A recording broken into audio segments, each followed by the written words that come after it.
The honourable member for Calgary Centre. Thank you, Mr. Speaker. Today I rise to give my input on Bill C-11, which is the Digital Charter Implementation Bill. I'm happy to give this input. It's a timely bill. It's a timely bill for Canadians because this bill is about access to people's information and, more importantly, how that information is monetized by others. At a time when big corporations around the world are earning billions of dollars very quickly from information, getting in front of this issue right now for Canadians is very important. What is being sold? Canadian information is being sold. And what do Canadians privately own of their own data? This is the question that should be addressed in this bill. The converse of this, of course, is the targeted marketing and what Canadians get from the fact that they're giving away their information, so they're getting more services back that might be tailor-made to them. This is one of those areas where the intent of Canadians to not give away their data and the result of that data that they willingly gave away in many instances can be very contradictory. Let's tell Canadians, of course, first of all, as my colleague said here earlier, you are the product. Phones are listening to us. Yes, phones are listening to us. Computers are listening to us. Sometimes computers are watching us. Sometimes my son's at home when they have Siri on, and they go, Siri, turn on. Siri comes on, and I tell them, you know, Siri was listening the whole time because it just turned on when you told it to turn on. A lot of information is being culled. We don't know which of that is resting with us and which of that is public information to be monetized by somebody else. But I read this bill, Mr. Speaker, and I read this bill and I saw a bureaucratic solution designed by bureaucrats, for use by bureaucrats, with what I think will be minor effect for the Canadian population in general. As much as we'd like to make sure that we actually do deal with the issue around Canadians' private information that's provided online, we do need to make sure that it actually applies consistently across our country. It's a bubble created, if you will, by a bureaucracy, and that bubble is lacking any consequences for mistakes. And those mistakes will happen within the bureaucracies of the Government of Canada. In essence, from the Government of Canada's level, everything in this bill shows a complete lack of accountability for the government about how it might misplace or misuse Canadians' data. I recall years ago the government's approach to what was the no-call list. There was a lot of telemarketing going on at the time, and the government came out with a solution that says if you register your phone number, it will ensure you do not get telemarketed to. So we all jumped on that because on our landlines at the time we were getting a lot of telemarketing. And when that registration came up, of course, my landline was registered and it said put in your cell phone here too. So I put in my cell phone, and I will tell you the next day I started receiving telemarketing on my cell phone where I never had before. And what had happened apparently is the Canadian government's site had been hacked, and all that information was sold to telemarketers. It's a shame because they got no money for it. My information was given away for free, and a whole bunch of telemarketers got something from the Government of Canada that was literally stolen from Canadians. So my data was somebody else's without my consent as a result of my contribution to the Government of Canada. Consumer pricing protection is something that will fall in the same type of realm. How do we make the Government of Canada accountable for what might happen with the data that we willingly give the Government of Canada? Fines? Do we actually tell the Government of Canada, listen, if you don't protect this information, the Canadian government is going to fine the Canadian government, and therefore the taxpayers are going to have to contribute to the government fining itself? It's a bit of a around the world kind of trip, Mr. Speaker, much like quantitative easing, if you will. But the problem is that who has this information about me? I don't know. But the party I am forced to disclose the most information to that I know about is the Government of Canada. And let's discuss how stopping that government body in charge of information that I provide is mishandled. And that would be, of course, the Canada Revenue Agency more than anybody else. They have my financial information. They have all kinds of dates about me. They have my social insurance number. And frankly, having dealt with them for years, it is a disaster of an organization. It has the wrong information. It processes information badly. It is the worst organization to try and fix bad information. That's the Canadian government. Let's look at what happened in the last handful of months here with the CERB, the Canadian Emergency Response Benefit. Data was pilfered. Canadian payments during a pandemic were misdirected. How much of the $400 billion spent is legitimate? And how much is the result of data hacks that went to the wrong entities? Canadians are paying for these mistakes. Canadians are paying now, and Canadians are going to continue paying for generations. The legislation looks like it's designed for large organizations. So we say banks, because banks are another organization that we provide a lot of information to, and they have a lot of information about us because they handle our financial information. They know how much we're worth. They know how much we have on deposit. They know how much we owe in our mortgages. They're pretty deep as far as what they understand about us. And yet there's all kinds of small businesses here as well that we need to apply. And I'm going to read from this legislation something that would scare the heck out of any small business person. Privacy management programs is required under this legislation. Every organization must implement a privacy management program that includes the organization's policies, practices, and procedures respecting ... The organization must take into account the volume and sensitivity of the personal information under its control. What does that mean? And how do you actually interpret it? You must ensure, by contract or otherwise, that a service provider provides exactly the same protection. So something nebulous that you have to ensure is provided nebulously by your service provider as you forward that information. Now, let's get on the ground here.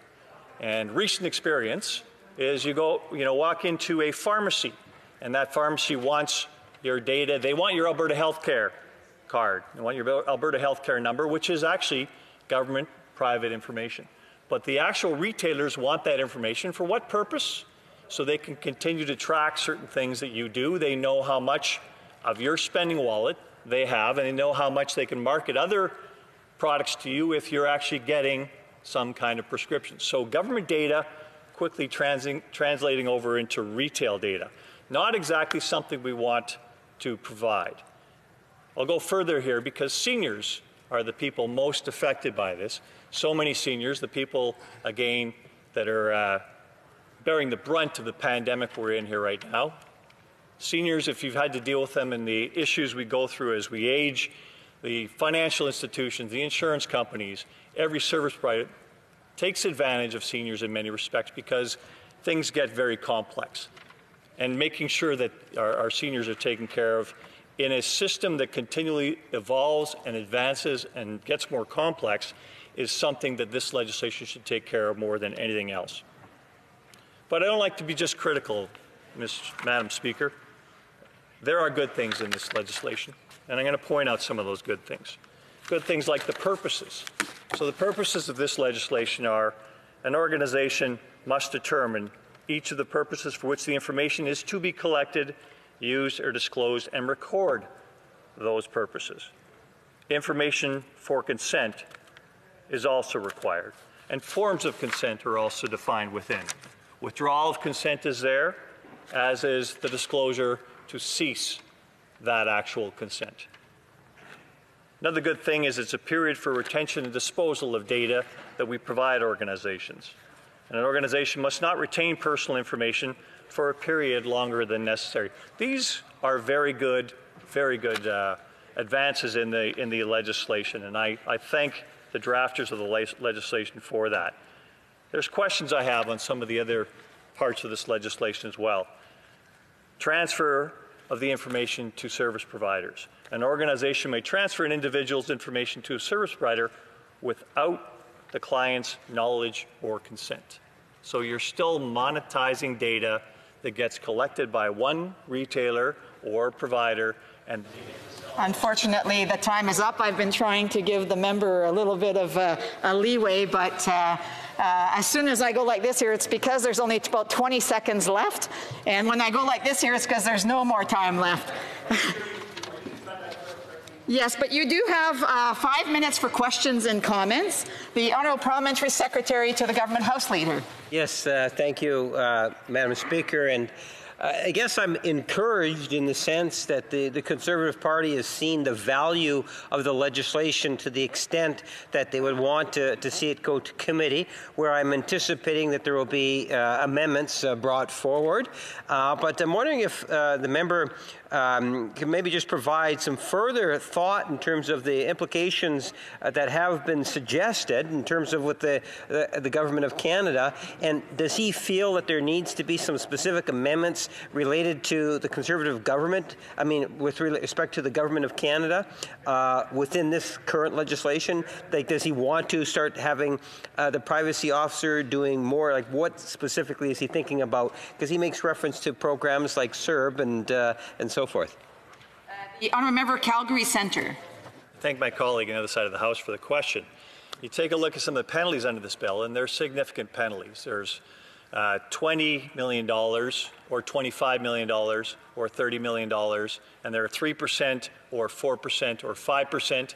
These are of global revenue from an organization.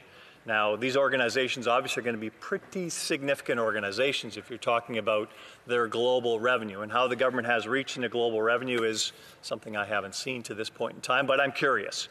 But these are types of things where you're not actually applying to, of course, ma and pa shops and people on the ground collecting information, but you are actually gearing this towards large organizations. But let me ask, the question that arises from there, of course, is if you're talking about 3% or 5% of the Canadian government, that would actually, this money all would flow to the Government of Canada for transgression, as opposed to an individual that lost that data. So who still owes the data now would be the big question.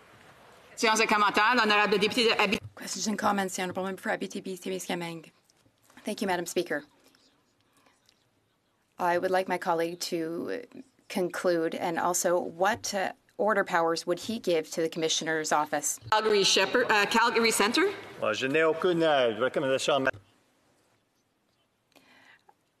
can't speak to that at the moment. I do appreciate the question, though. I enjoy working with my colleague from Quebec. Thank you. Questions and comments? The Honourable Member for Courtenay Albany. Thank you, Madam Speaker. One thing I want to say is that I do appreciate this member, some of the thoughtful things he's brought forward around small business, but also, like me, he's raised serious concerns about the big banks and how they haven't done their part during the COVID crisis. Madam Speaker, the Conservatives, like the New Democrats, have been rightly concerned about privacy, especially around the COVID-19 app when it rolled out and what it meant for privacy. They've asked tough questions of government, like us, that respects privacy while remaining effective. Can the member maybe talk about how there's no need for a trade-off between privacy rights and other priorities? The Honourable Member for Calgary Centre. Well, thank you, my colleague there.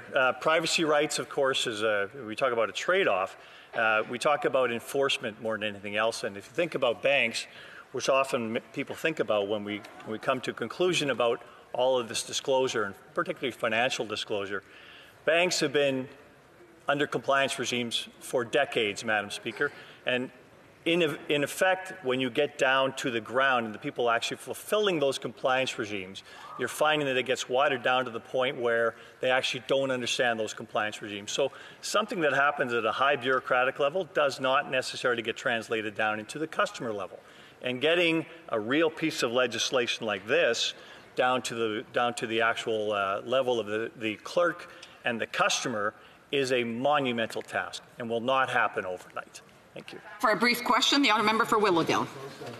Thank you, Madam Speaker, and allow me to thank the member for his very thoughtful remarks.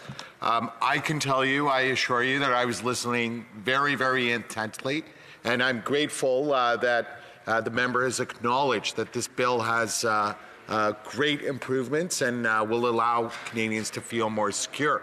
That having been said, when it did come to the role of government, would the member not agree with me that the Privacy Act does apply to the government that may have some information on Canadians?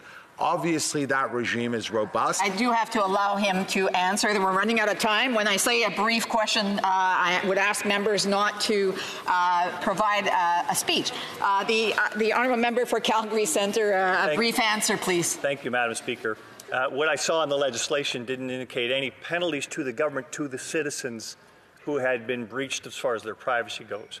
And I think that most Canadians, their number one provision of data is to the government, the party they trust the most, and that is the party here that should probably be the most liable to Canadians for any breach of data. And yet there's nothing in this legislation that says the government owes this duty of trust to Canadians. Thank you.